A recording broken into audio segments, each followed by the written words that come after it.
Meus queridos irmãos, muito bom dia. Aqui estamos, eu vou usar a palavra reunidos, né? Estamos reunidos, cada um no seu lugar, na sua casa, para mais um culto de adoração ao nosso Deus, nesta manhã de domingo, um dia especial na vida de todos nós, crentes em Cristo Jesus, e que constituímos a igreja, que se reúne para adorar, para proclamar a palavra do nosso Deus. Então nós queremos nesse instante dar o nosso muito bem-vindo a todos que estão sintonizados aqui em nossa página. Agradecemos a Deus o privilégio que temos de fazer chegar ao seu coração, à sua mente, à sua casa e à sua família, a palavra do Senhor, o alimento espiritual indispensável para a nossa alma. Então sejam todos muito bem-vindos em nome do Senhor e para a glória do Senhor e para a edificação de todo o povo. Quero convidá-los a orar nesse instante, pedindo que Deus abençoe esse período em que estaremos com toda a nossa atenção voltada para a palavra, para cantar, para orar, para adorar ao nosso Deus. Vamos orar ao Senhor. Deus bendito, todo-poderoso, pela fé e em nome de Jesus, nós nos colocamos diante de Ti em oração para expressar a nossa profunda gratidão, expressar também o nosso louvor ao Senhor, pois só Tu és digno e o louvor verdadeiramente é devido ao Teu nome, Senhor, e somente a Ele. Agradecemos o privilégio deste encontro, com as limitações, a despeito delas, estamos juntos e unidos em torno da Tua palavra, buscando juntos a Tua vontade, a compreensão da Tua vontade revelada nas Sagradas Escrituras. Dedicamos esse culto ao Senhor, e o tempo que investiremos pensando na palavra, no reino do Senhor, na obediência ao Senhor, nas nossas relações com o Senhor e os reflexos dela nas nossas relações interpessoais. Abençoa-nos, ó Deus, com a Tua presença consoladora e confortadora.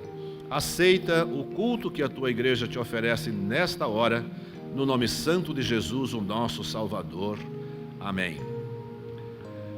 Quero convidá-los a adorar ao Senhor cantando, né? Como sabemos, adoramos de muitas formas, mas queremos agora adorar cantando um hino ao Senhor. Cante conosco, cante com alegria, cante com as forças que você tem, com o entusiasmo que só a presença de Cristo no coração humano dá para o louvor a Deus. Cantemos.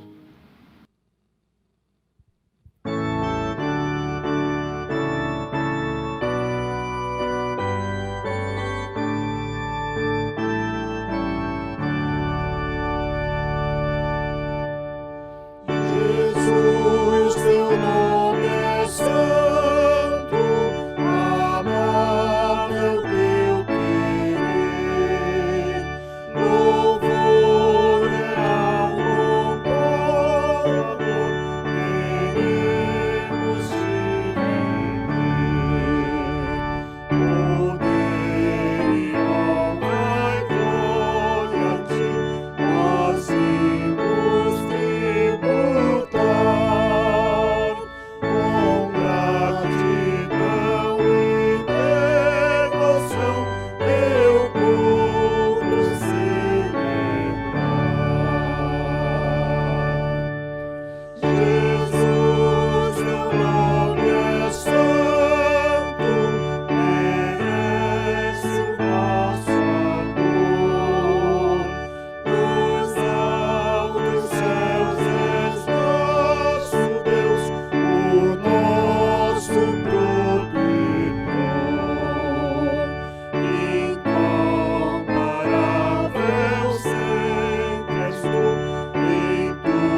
meus dias te vem pensar com grato coração.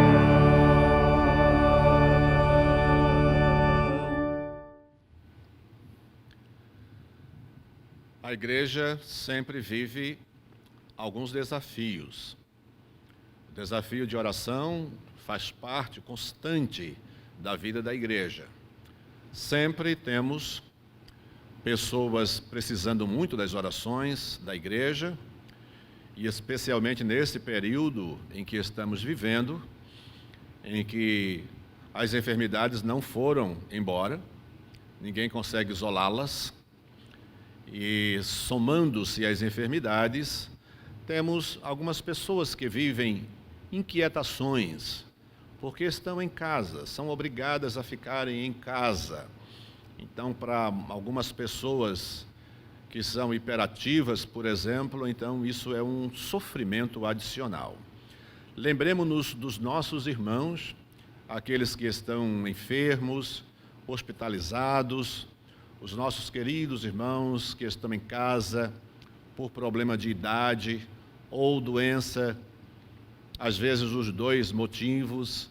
Então, esse é um momento em que a igreja se recolhe ao altar de Deus para a oração, suplicando as misericórdias, a bênção, a presença do nosso Deus de forma ativa, consoladora, restauradora na vida dos nossos queridos irmãos. Então, quero convidá-los agora a orar conosco, lembrando-nos dos nossos irmãos e também de quantas gratidões, que são muitas, que nós temos. Então, vamos expressar a nossa gratidão também a Deus pelas bênçãos recebidas.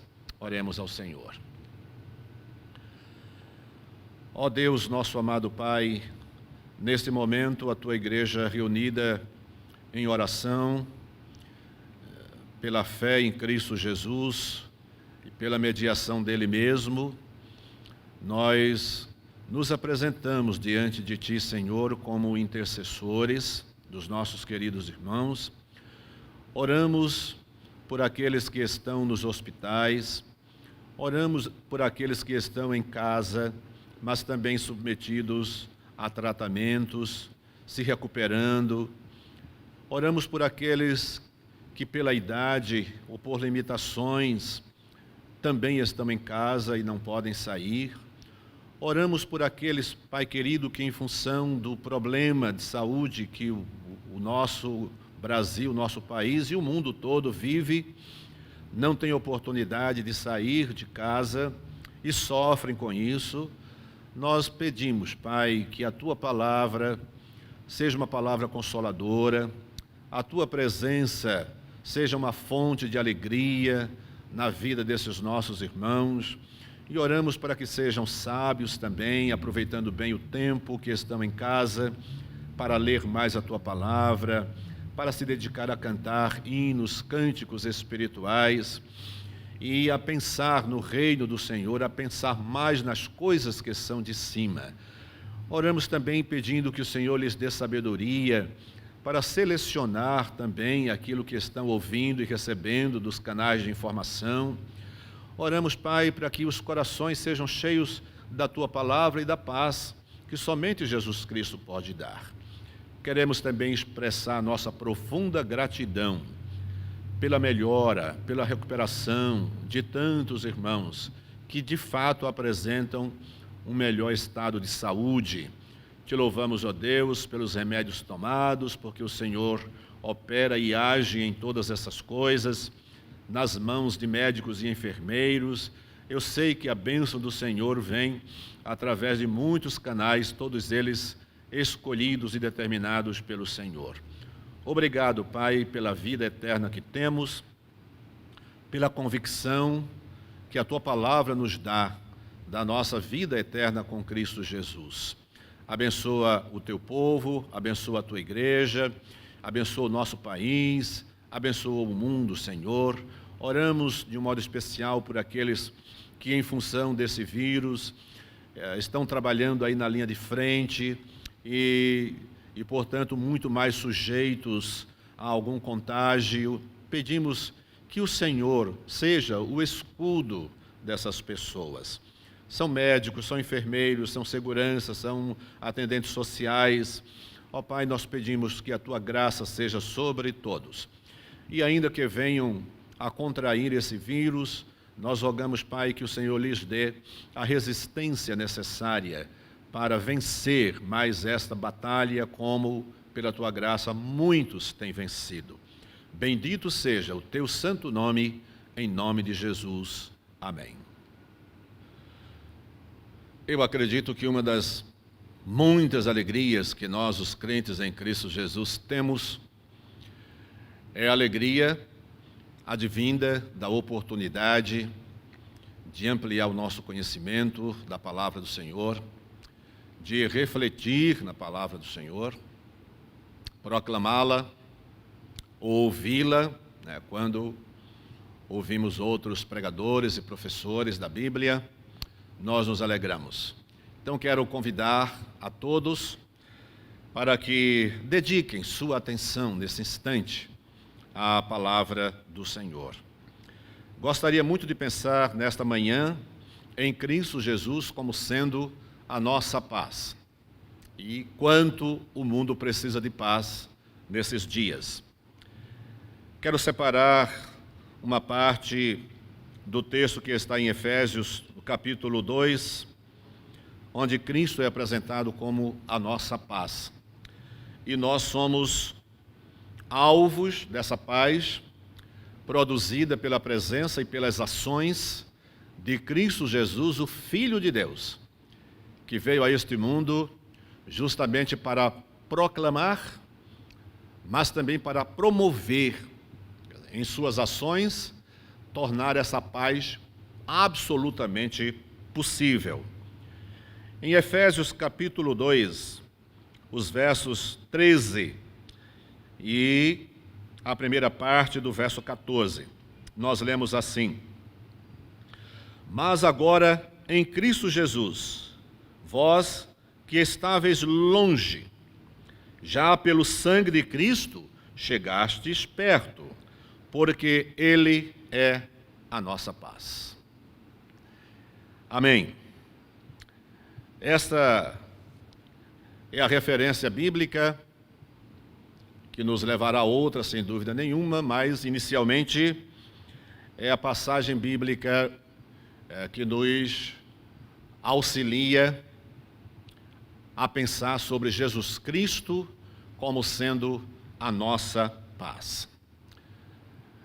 A Bíblia é muito clara, em primeiro lugar, mostrando a situação em que nós nos encontrávamos antes de Cristo Jesus, antes da nossa fé em Cristo, antes de tomarmos conhecimento dessas verdades espirituais, do que Cristo fez e do que Ele pode fazer na nossa vida, quando torna a sua palavra conhecida ao coração do homem e à mente do homem, e o homem responde favoravelmente ao apelo da palavra de Deus, ao apelo do Espírito Santo, oferecendo oportunidade de escolha, de decisão na nossa vida.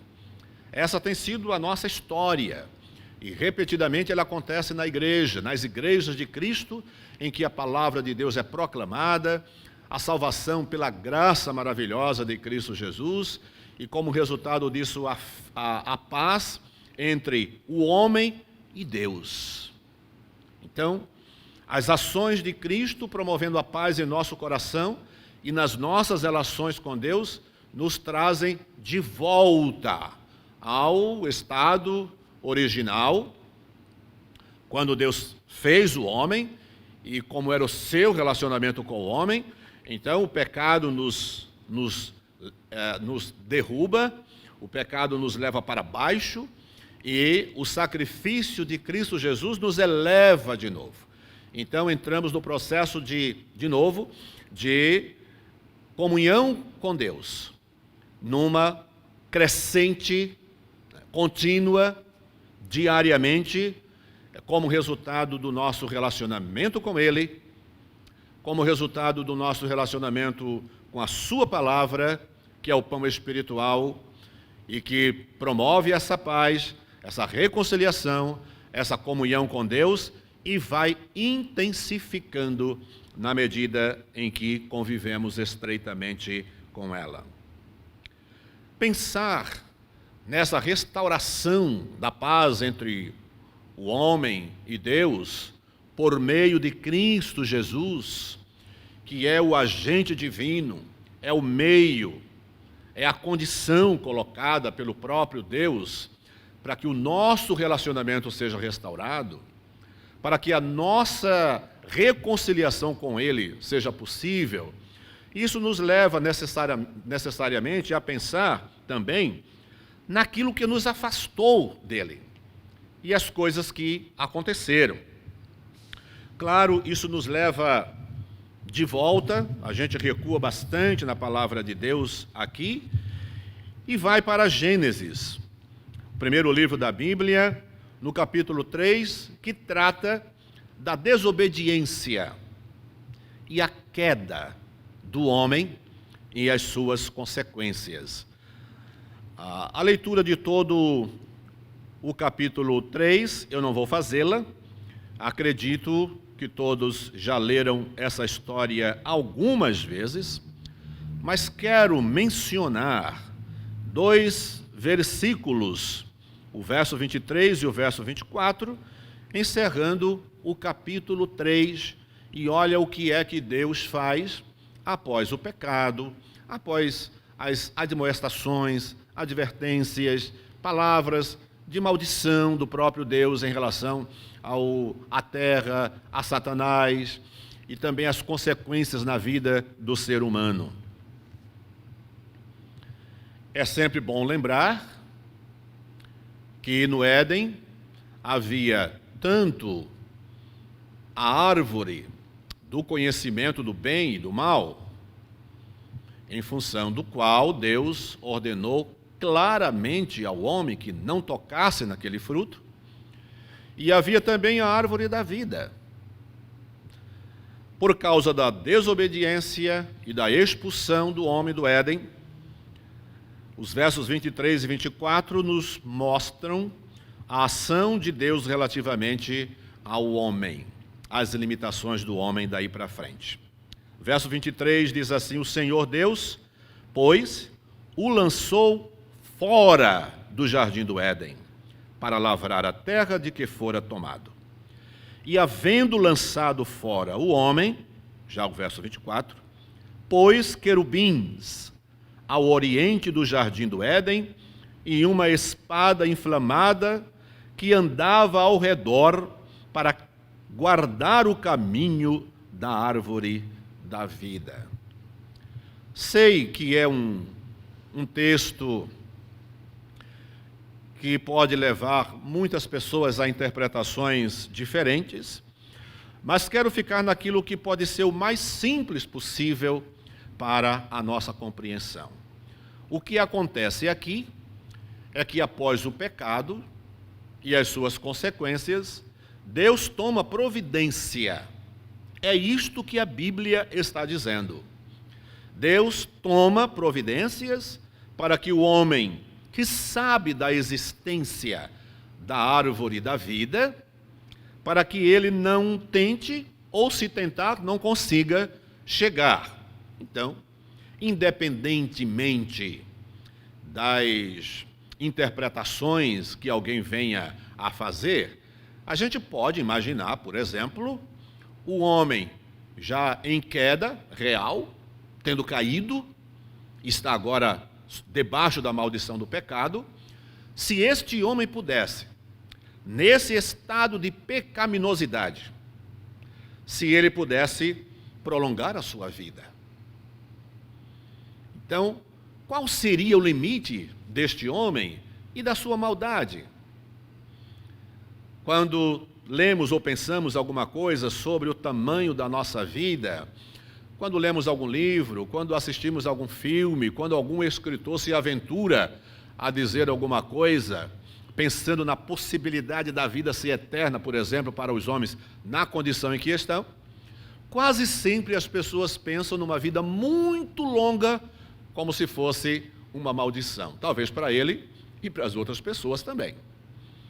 Imagine uma pessoa que pudesse encontrar e comer o fruto que lhe garantisse viver para sempre, mas que isso não lhe restaurasse a condição inicial de relação e de perfeição diante de Deus, o que seria deste mundo? Vivendo pouco como as pessoas vivem.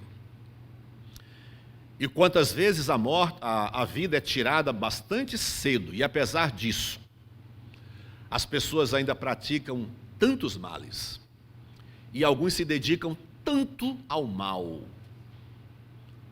que o mundo vive do jeito em que vive. Todo mundo sendo refém do medo, da insegurança, que por maiores que sejam as tentativas humanas de promover a segurança e a paz no mundo, essa tem sido uma tarefa não realizada, não conseguida pelas estruturas de poder e de força e de promoção da paz, pela arma, por exemplo, tem sido um trabalho vão por parte da humanidade. O mal está aí e tem se proliferado. Então o que nós vemos aqui é para quê? Deus, para evitar que o homem se atire na tentativa de voltar e querer viver eternamente, agora com o conhecimento do bem e do mal que ele tem, Deus toma algumas providências. Em primeiro lugar, no verso 24, nós encontramos: e havendo lançado fora o homem, pôs querubins ao oriente do jardim do Éden. Pelo que nós sabemos das categorias, hierarquias dos anjos, então Deus coloca um anjo que está lá no topo da autoridade, do poder, da glória, de beleza, de majestade, uma expressão maravilhosa da glória de Deus, são os querubins, são os serafins, na mais alta categoria dos anjos. Qualquer anjo, considerando a hierarquia, qualquer anjo daria conta de Adão e de Eva. Qualquer anjo.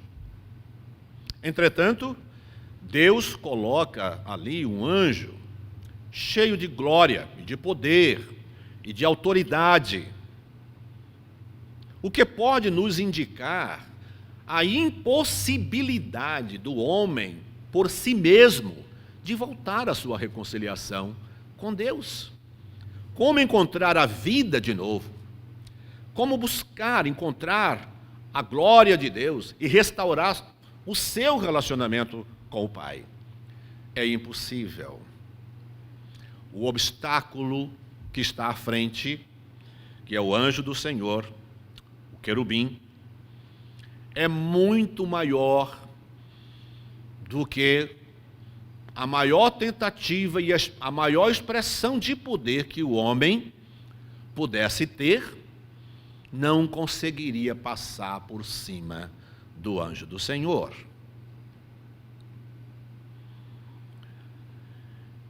Além do anjo, nós encontramos também uma espada inflamada que andava ao redor. É como a gente poderia imaginar: olha, aqui tem 3 obstáculos, são 3 barreiras, 3 fortalezas para vencer e chegar a Deus. Há uma espada inflamada que andava ao redor para impedir acesso ao homem. Mais uma vez, isso nos chama a atenção para a incapacidade humana de voltar a Deus por si mesmo. Por mais habilidade que houvesse numa guerra, e por mais poderosa que o homem pudesse inventar uma arma, a espada inflamada está ali, tornando qualquer tentativa de Adão e de Eva uma grande frustração. O que simboliza para toda a humanidade Quer dizer, não há como o homem, não há laboratório de pesquisa, não há mente inteligente a ponto de formular uma arma, uma possibilidade para abrir brecha, dependendo apenas do conhecimento, da sabedoria, do poder humano ou qualquer expressão de poder humano para voltar à presença de Deus. E um caminho que estava escondido, guardado, inviolavelmente guardado, para impedir que o homem chegasse. Então, se nós fazemos uma conexão entre o que aconteceu no Jardim do Éden e o que Paulo, escrevendo aos Efésios, apresenta Jesus como sendo a nossa paz, o meio da paz entre o homem e Deus, nós percebemos que dentro da sabedoria e da providência divina, Jesus já estava no plano de Deus como aquele único que, podendo atender, como de fato pôde, às exigências da justiça divina, aí sim, diante de Jesus, o Filho de Deus, Salvador do mundo, aquele que durante um certo tempo humilhou-se até a morte, morte de cruz, aquele que deixou o esplendor da sua glória, fazendo-se homem, mas depois da sua vitória, do final do seu ministério vencedor, depois de satisfazer plenamente as exigências da justiça divina, Deus o coloca acima de todas as coisas e determina que os próprios anjos de Deus o adorem. Aí nós começamos a entender a grandeza inacessível do nosso Senhor e Salvador Jesus Cristo. Ele é colocado como Senhor de tudo e de todos, e que toda a terra e os seres celestiais prestam adoração a Deus.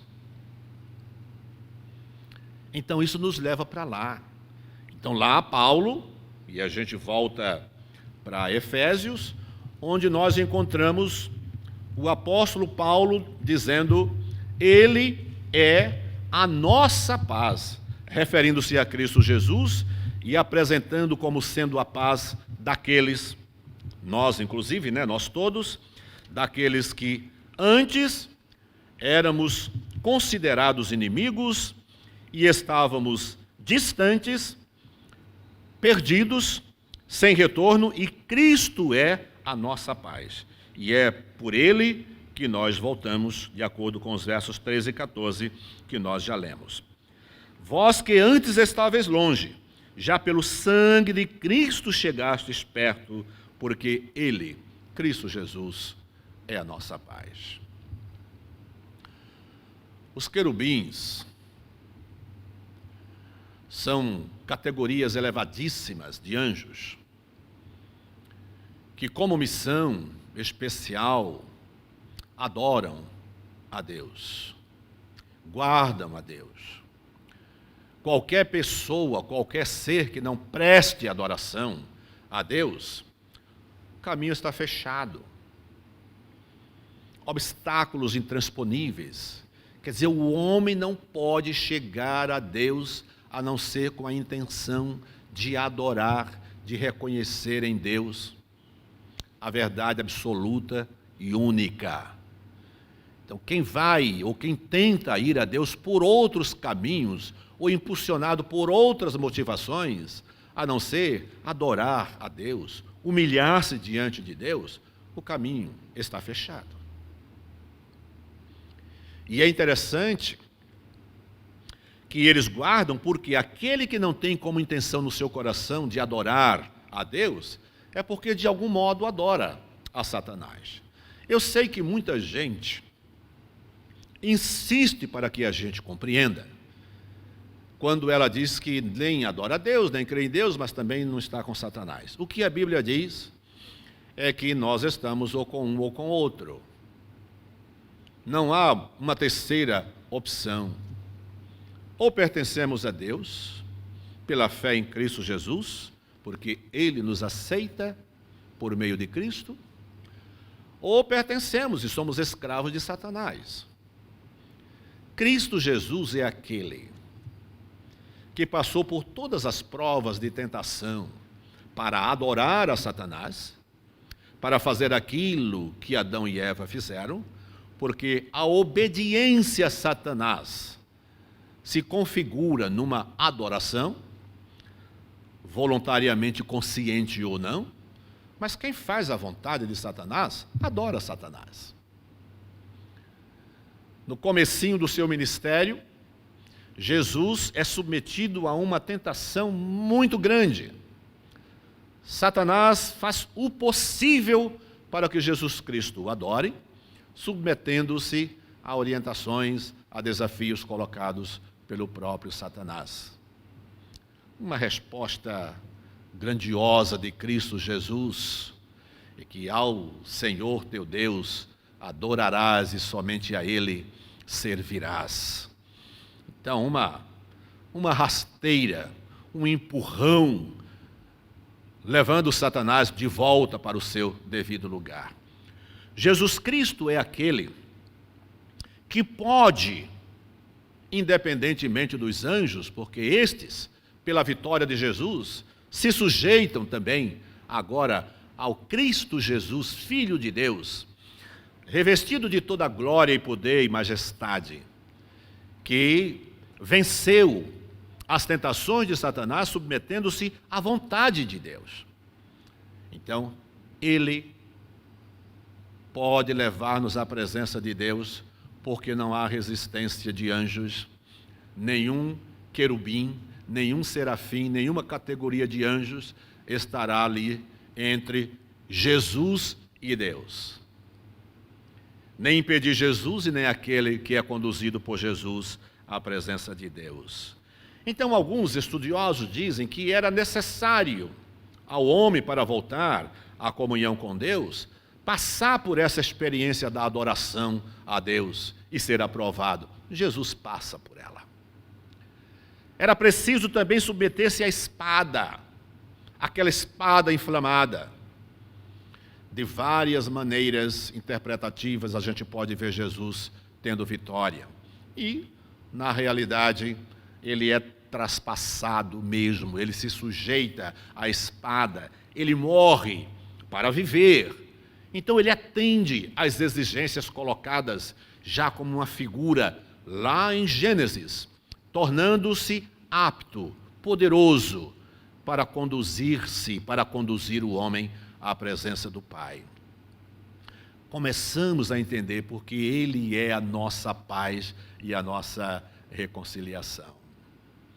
Então, querubins, espadas, Jesus atende perfeitamente, é aprovado e é recolocado pelo próprio Deus em sua mais absoluta e majestade glória, e pode, por fim, levar todo aquele que nele crê e o recebe como Salvador, apresentando-o a Deus. Gênesis apresenta ainda um caminho que estava escondido.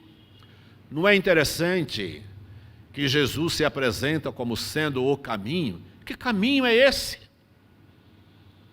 É aquele caminho que o pecado o escondeu, tornando o homem incapaz, impossibilitando o homem de andar nesse caminho, a não ser por aquele que viria mais tarde, cumprindo-se as profecias, apresentar-se como sendo o caminho.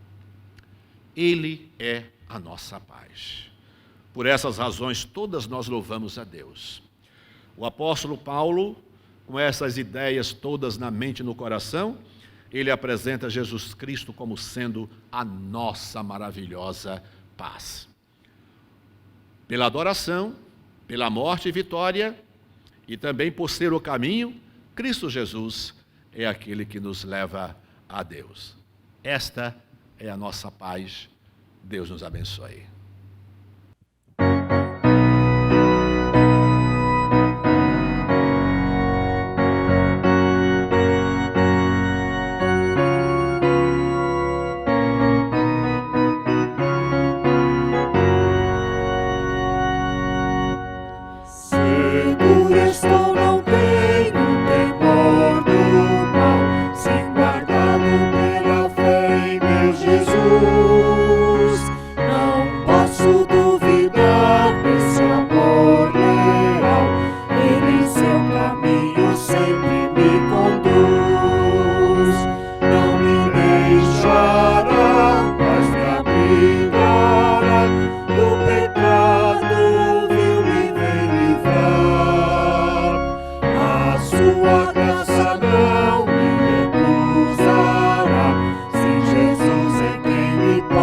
sustentar.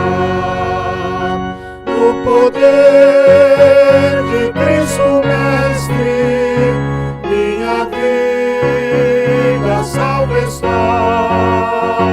Do perigo que cercá-la, Ele poderá livrá-la.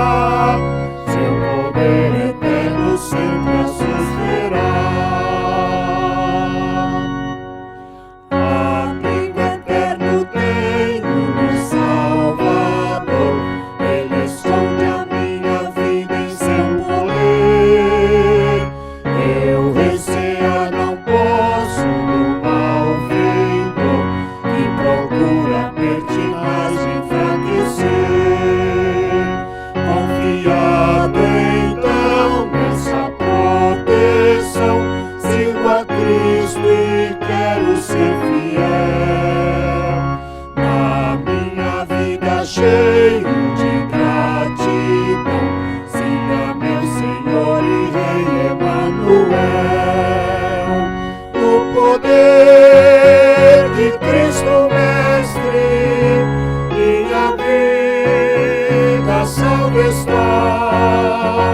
Do perigo que cercá-la, Ele poderá livrá-la. Seu poder eterno sempre a susterá. Perigo algum me pode causar temor, pois meu Salvador não me abandonará. Com sua proteção e com seu amor, dirigindo a minha vida Ele estará. Nunca o deixarei, mas fiel serei, sempre firme e cheio de fervor. A Cristo Redentor, meu Senhor e Rei, eu me entregarei firmado em seu amor. No poder de Cristo Mestre, minha vida salva está. Do perigo que cercá-la, Ele poderá livrá-la. Seu poder eterno sempre a susterá.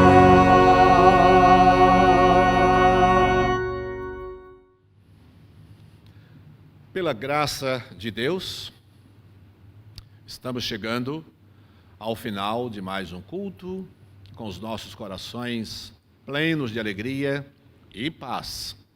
A paz produzida por Cristo Jesus, aquele que atendeu todas as exigências da justiça divina, abrindo o caminho e tirando todos os impedimentos que impossibilitavam-nos de chegarmos à presença de Deus.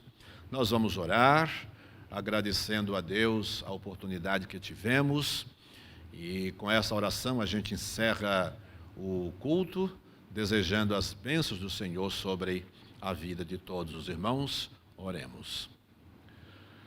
Agradecemos-te, bondoso Deus e Pai, o tempo dedicado a refletir sobre a Tua palavra, cantar, orar, termos a igreja toda envolvida num culto ao Senhor, na adoração ao Senhor. Obrigado, Senhor, pela palavra trazida nesta manhã. Pedimos que o Teu Santo Espírito corrija as imperfeições humanas e traga essa palavra de modo absolutamente perfeito para os nossos corações e as nossas mentes. De qualquer forma, Senhor, queremos agradecer pela paz que desfrutamos por causa do ministério e das ações de Cristo Jesus, vencendo todos os obstáculos, colocando Satanás no seu devido lugar e conduzindo-nos pacificamente à presença do Senhor.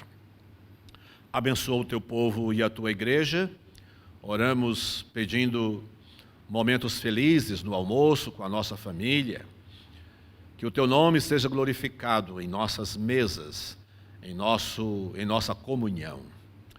Que o amor de Deus, o nosso eterno Pai, a graça salvadora do nosso Senhor Jesus Cristo e as consolações no teu Santo Espírito sejam com todo o teu povo, hoje e eternamente. Amém. Deus abençoe, meus queridos irmãos, tenham todos um bom almoço, um bom encontro e esperamos estar juntos de novo, hoje à noite, às 19 horas, em nosso culto. Deus abençoe a todos.